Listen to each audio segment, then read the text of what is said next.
Your information station, WTIM. You're listening to WTIM, our information station, or your information station, with the WTIM Pana Morning Show with business, civic, and nonprofit leaders coming to you from our Taylorville studios. The WTIM Pana Morning Show is brought to you by our title sponsors in People's Bank and Trust, where they put people first, and Landmark of Taylorville. Alongside them, it's Pizza Man, Noren's Hardware, your Pana Save-A-Lot, and Locked and Loaded Limited. I'm your host, Grayson Bauman. Our guest in this segment is Kim Toberman, Pana City Clerk. Kim, good morning to you. How are you doing?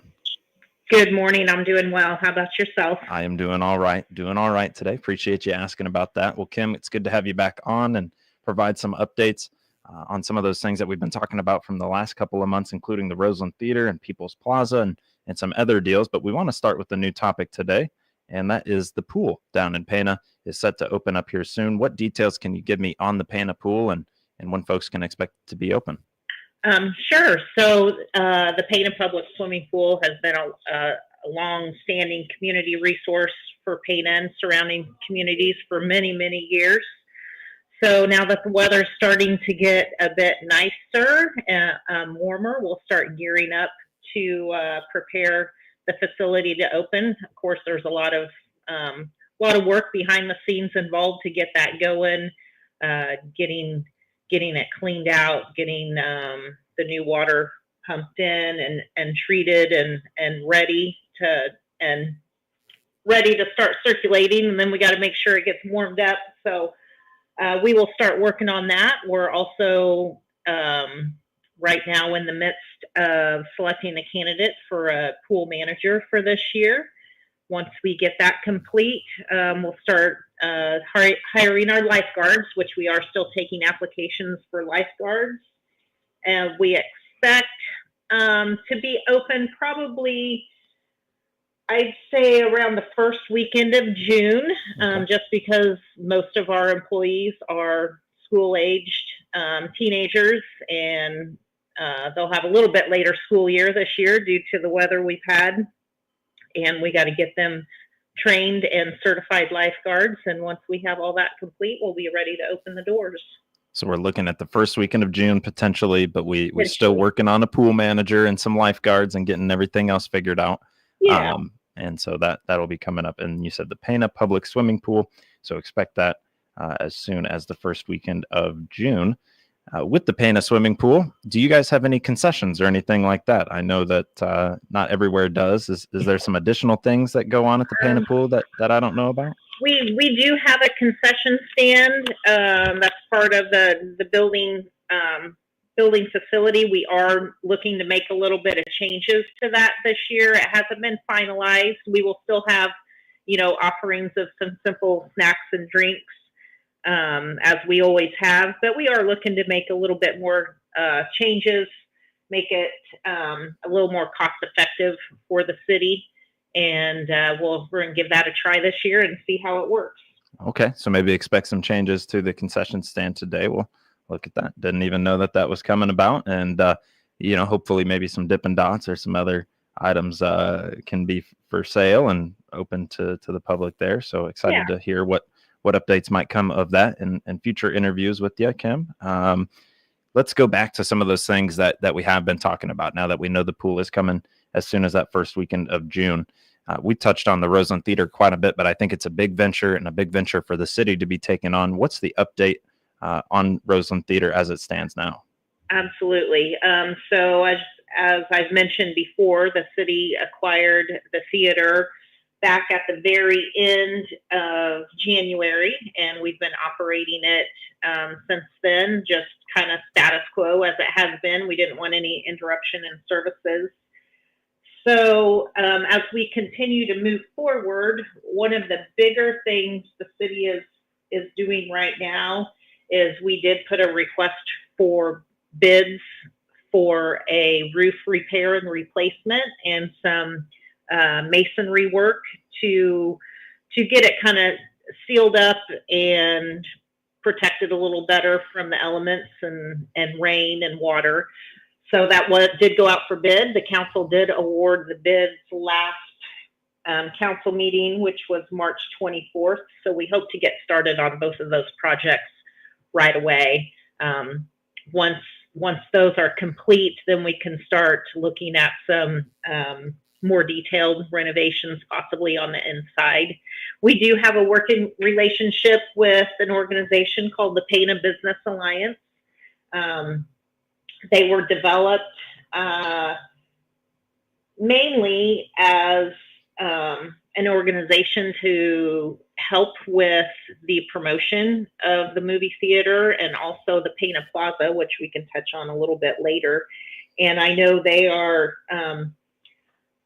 really, really excited about this venture and really planning some very fun things for the community. I know this weekend is the opening weekend for the new Minecraft movie, which I think will be very popular with the kids here in town and surrounding communities. And we've had some various generous members of the community donate funds to allow the first 40 kids to get free admission with a paying adult. So, you know, we really want to boost the clientele, boost the amount of people that come to see the shows at the theater and really bring out the historic value of it. And I like that idea of getting somebody through the door. Hey, you know, as an adult, you got to pay the ticket, but the kid is free, and you take that price off, and all of a sudden, maybe that bucket of popcorn looks that much more appealing. So, absolutely excited for the first 40 as the Minecraft movie comes out. Forgot that the Minecraft movie was going to be a thing, and then all of a sudden started getting the ads on YouTube and other places, and so I do think it will be a popular movie coming out here very, very soon. So interested. To see what kind of boost comes from that. And so maybe look into the Roseland Theater if you're interested in just a night at the movies. And if you're the first 40 there, you might just get your kid in for free. So that's a look at the Roseland Theater. We're kind of treating it in a 3-step process almost, where it was getting the Business Alliance on, making the necessary renovations, and then looking at what are some other renovations that might be potentially needed. And so glad that we're really getting that ball rolling now as we move forward in your plans for Roseland Theater. You mentioned the People's Plaza. You called it the Pana Plaza. Is it the Pana People's Plaza? Is it the People's Pana Plaza? I apologize. It is the People's Plaza. It is, okay. Sometimes Pana Plaza just kind of rolls off the tongue without even knowing, but it is the People's Plaza. That is a downtown outdoor venue that the city has been working on for probably close to a year now, where the thought process started and grant applications started. We did secure a grant through the USDA for that. Right now, we have our architectural drawings and reports complete. That does have to go through an approval process with rural development and the USDA. So as soon as they have had their time to review it, suggest any changes if they do have any, and sign off on it, then we will be ready to go out for bid for that project. And so and you know what, we could call it the Pana People's Plaza, or there's all types of ways we could still coin that phrase, but sure. I just wanted to make sure that I was still on track with you. But the People's Plaza, I'm also excited for that, because I do think the venue and the ability to bring in different local bands or local acts or things like that, and just bring people together right off the square, I think that'll be a big piece. So definitely excited to continue to get updates on that as well. Well, right now we're speaking with Pana City Clerk Kim Toberman here on the WTIM Pana Morning Show, talking all things Roseland Theater, the People's Plaza, the pool opening as of the first weekend of June, or at least thereabout. And we'll come right back around with Kim in just one moment, and we'll talk more about the city of Pana and what's going on down there. You're listening to WTIM, your information station, and our WTIM Pana Morning Show, brought to you by Pizza Man, Noren's Hardware, your Pana Save-A-Lot, and Locked and Loaded Limited. Right back around with more on WTIM, your information station. Your information station, WTIM.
WTIM. You're listening to WTIM, your information station, with our WTIM Pana morning show, brought to you by People's Bank and Trust, where they put people first, and Landmark of Taylorville, as well as Pizza Man, Noren's Hardware, your Pana Save-A-Lot, and Locked and Loaded Limited. We're back around with Kim Toberman, Pana City Clerk, and Kim and I have talked about the Roseland Theater, the Pana Business Alliance, and their work doing the Roseland Theater, but also with the People's Plaza and the pool opening as soon as June. There's some other updates and a big deal going on, especially down there in Pana right now. It's election day. Kim, what can you tell me about it, and just kind of advertising, I guess, people to get their voice heard? I think I lost you for just a minute there, so I'm not quite sure if you had a question or what. But yes, today is Tuesday, April 1st, April Fool's Day, but it is also voting day for your local consolidated elections. I just encourage everybody in all of our communities to go out, get their voices heard. It is your civic duty and your right to go out and vote. And it's very important for all the local towns to have the community input and support. So I do encourage you all to go out and vote. In terms of voting down in Pana, are there multiple polling places, or is it just the courthouse? It is multiple. We have our city is divided into 4 precincts. With that, there are 3 polling places. The Methodist Church is precinct 1 and 3. Then we have the Eagles Club down on 51 South, and the local fire station are the 3 areas in Pana that you can vote. Gotcha. I didn't know if maybe a city hall or municipal building or somewhere like that was maybe also hosting it, but 3. Nope. They've been in those particular facilities for quite some time. I know at one point in time the VFW was a place. We no longer have a VFW hall. The Legion Hall was a place at one point in time, I think years ago, maybe even when I was in high school. The Pana High School was a polling place, but right now, and I think a lot of it has to do with accessibility. Our city hall is a little bit older, and those places, the Methodist Church, the Eagles, and fire station, just are easily accessible. Yeah, gotcha. So 3 polling places for the 4 precincts down in Pana. It is election day. Make sure you're out there and making your voice and vote heard. And Kim, so thank you for sharing a little bit about election day as well. And one thing I know we want to talk about too that I almost breezed past there was the Walmart building and the potential for a trades building, working with the Pana High School as well. What's the update right now as of the use of that Walmart building? Can you hear me, Kim? Kim, can you hear me? Well, what do you know? The phones today just not treating us well. Let's try again here. Well, we completely lost Kim. You're listening to WTIM, your information station. We'll see if we can't get a hold of Kim again here in just one moment. But Kim Toberman, Pana City Clerk, on the WTIM Pana Morning Show, talking to us all about the Roseland Theater, People's Plaza, and the pool opening starting as soon as June 1st of 2025. You're listening to the WTIM Morning Show on your information station.